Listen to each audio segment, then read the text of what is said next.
Hello, you wonderful people, and welcome to another episode of Crime Centric. This being a show where we're talking about crime dramas that I watch. For today's episode, I'm going to talk about the latest episode of Bull. So this was a very interesting episode because I like the way it started off because it completely didn't go the direction I thought it was going to go. At first, I was thinking like, okay, we're going to get like, I thought it was going to be like, oh, we get point of view of how the whole thing works. Like we've gotten pieces of the system, but I thought it was going to be like kind of one of those episodes like, oh, you get to see like behind the scenes of how the whole tax system works. It's like, oh, they're bringing in a mock jury. I'm like, oh, we're going to see everything kind of work down piece by piece. It's almost like a camera crew is following them. If, you know, that's what I was kind of thinking it was leaning to. And then the whole story with Laurel, it's just the way she was acting. I was like, oh, what's this all about? It's like, oh, is she trying to kill herself? Is she trying to poison herself? What the case is going to be like when she put everything in that thermos or whatever. And I'm like, okay, what's this all leading to? It's like, why she's acting nervous, especially when the whole case came up about the fact is what the current case was that Bull and the team was working on. It was essentially two CEOs battling over things. And then at the same time, you know, it brought up a very interesting thing because Danny was like, why are we taking this case? It's like a squabble between like two rich dudes, basically. Like big time corporation dudes battling it out over who's right and stuff. It's like it's a business thing. It's not like, you know, trying to help someone out. It's like it's a money situation. And for Bull, he's like, well, we do this for every one of these cases. It means we have the money to help for the smaller cases. So I really appreciate that. Like there are situations where Bull realizes, like, you know, it's like helping people out is fine and dandy, but the fact of the matter is they have to take these big cases to kind of keep themselves funded so that they can take on the smaller cases or where situations where people are just kind of being screwed over and need help. People who might not be getting the attention that they need. On this episode, we find out, this particular woman named Laurel, she basically set up an explosive, kind of brings part of the building down. I'm like, okay, this happened. I was like, obviously she's got to be part of it. It's like one of the CEOs in this whole situation brought her into this, trying to like destroy the building or something. I was like, I didn't really understand it, but then it's like, no, she came with her own personal agenda. Essentially, she's a pharmacist. She ran a business with her husband, Gordon. Long story short, he kind of got mixed up in some things because basically the books for the pharmacy weren't adding up. That basically there's like some of their drugs were going missing. Like it didn't correspond with how many customers they were getting. So obviously it seemed like he was skimming off the books with how many like pills and selling them and being a drug dealer. One particular drug dealer that he might have been connected with died, and it was like, oh, Gordon went to jail for that murder. With this whole situation, is Laurel is trying to get. She over the past 5 years, she's done everything she can to get her husband out, but it's like she feels like the system hasn't really given her a chance. So she's done all this to get a chance. She wanted to get Bull's attention so that Bull would take her case.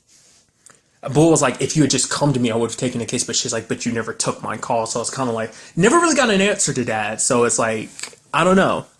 I guess it's a situation where it was like kind of like, well, Bull kind of was working on other cases and things just never really came up, or she just one of those, like, even their system isn't perfect, that even she kind of slipped through the cracks or whatever. But Bull's like, okay, don't worry, I'm gonna take your case. They already had a mock jury, and it's like, okay, so instead of you being a mock jury, let's make you a real jury. And it turns into a case of like Bull is being the defense,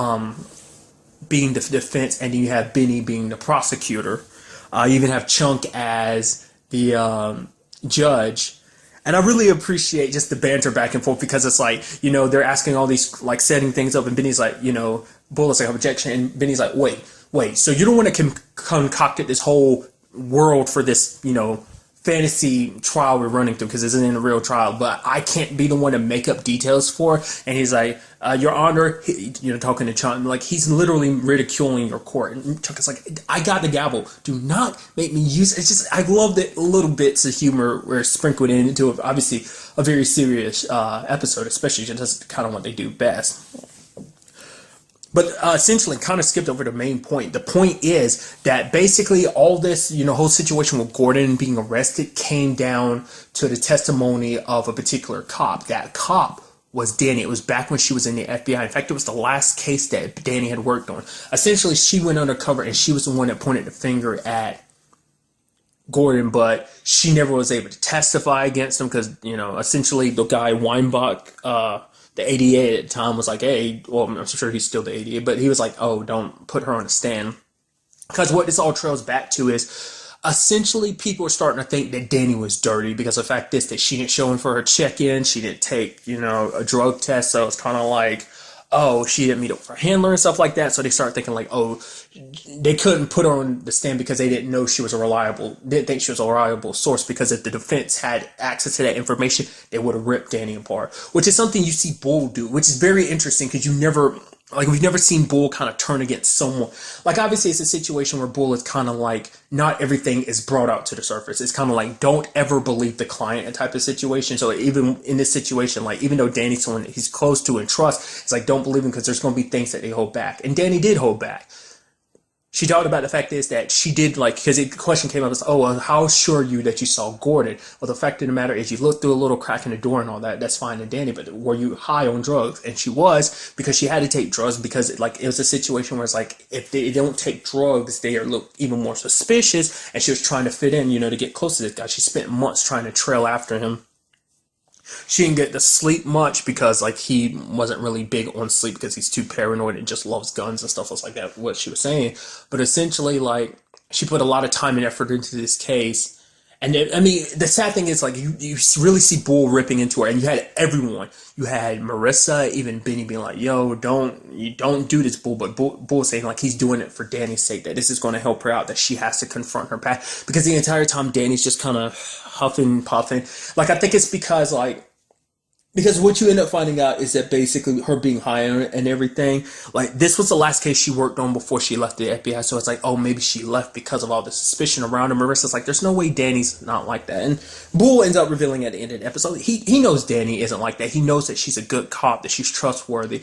But obviously, like, the whole point he's trying to paint is, like, the narrative can be switched, that because if you believe what you want to believe, you take heed to certain facts and only pay attention to certain things that kind of give you the answers that you want.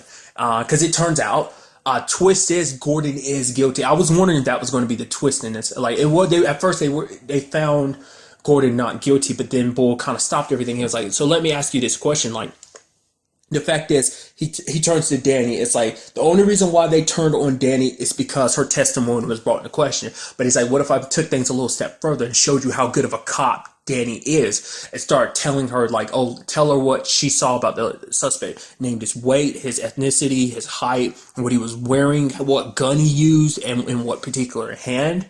And it's like, she can remember such fine details after 5 years. It's like, he used the example of, like, because when he was originally pulling up the jury, that basically he decided, like, oh, he used to say, oh yeah, I had my, I was scared after the first explosion. I thought it was Deb, and then I got even scared after the second one, even though there was no second explosion. But some of the people are like, oh yeah, some people acknowledge, like, oh yeah, there was a second explosion, because they weren't sure. Just because Bull pointed out, like, oh, there was a second explosion, rather than standing against, well, there was one guy that did, but he kind of got struck. But other people, he kind of rewrote their memories, because, like, oh yeah, if he's talking about there being a second explosion, obviously there must have been one, or at least there might have been. I don't know, I don't remember, but I'll kind of go along with it anyway. The point is that you kind of remember things differently. You tell things different. It's like, okay, even using the mock jury as an example, being like, once you leave here, what are you going to do? You're going to tell this story, but each of you is going to tell the story a little bit differently, just because of your own, time passing, your own, putting your own twist to it, your own self into it. You're obviously going to dilute certain details. And that's kind of what happened with Laurel, because the fact is, she didn't see the signs. Like, she didn't want to see the sign, because her husband showed her who she was, who he wanted her to see. Because at the end of the day, Gordon really did do it. And it's just, he hid himself away, and it's just like, it just finally hit Laurel. She did all this for a man that was actually a bad guy. And then at the end of the day, that's what Bull wanted. He wanted the truth to come out. Like I said, he had to hit Danny a little hard, but I think it was also, like, it wasn't just for this case's sake, it was also for Danny's sake, because of how uncomfortable she felt.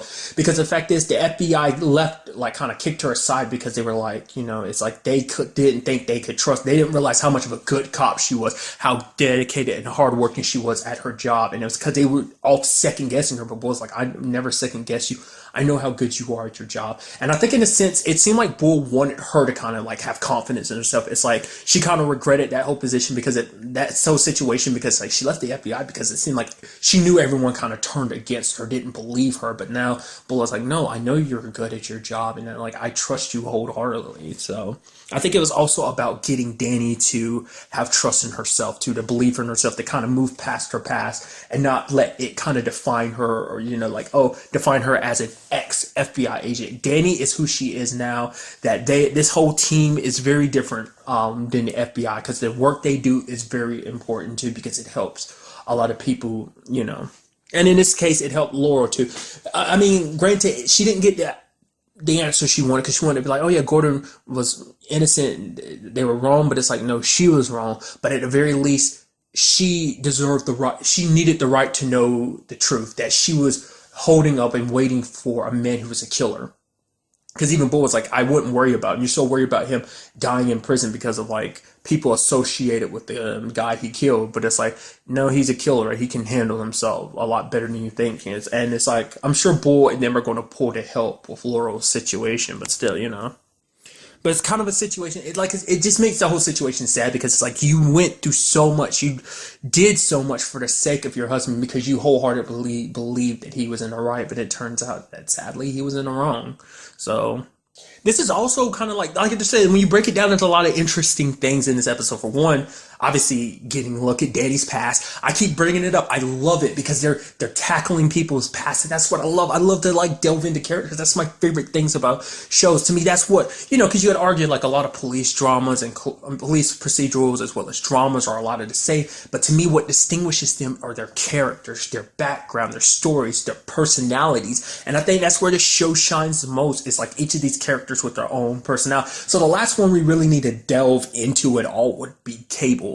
Like, she's the one we really haven't touched. We've touched Chunk a little bit, but I'd like to dive a little bit more into that. Now we've touched a little bit on Danny, we touched on Marissa, Benny, even Bull. So it's gonna be, I feel like Cable's got to be next at some point. So, but also this is the first episode where it's like everything took place in a single location too, because it's always been like, oh, this is like between the courtroom as well as them going out investigating to the Taft building.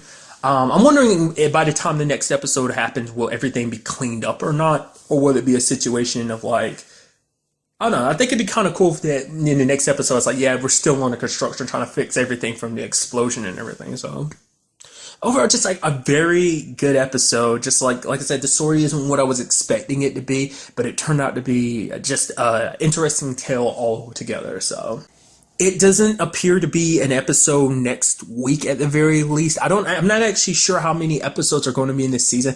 I think this was episode 13. It might have been episode 12, but I don't know how long the seasons are going to be. So maybe it's a situation where it's just like, oh, come back the week after next. So, because I didn't see anything being like, oh yeah, next time on board or whatever. So that usually means like, oh, there's like a week break in between or whatever. So we'll just kind of have to wait and see in that case. So. But really, that's all I want to talk about in this episode. Till the next time we meet, be happy, be safe, live life to the fullest, and enjoy it. Good day and goodbye.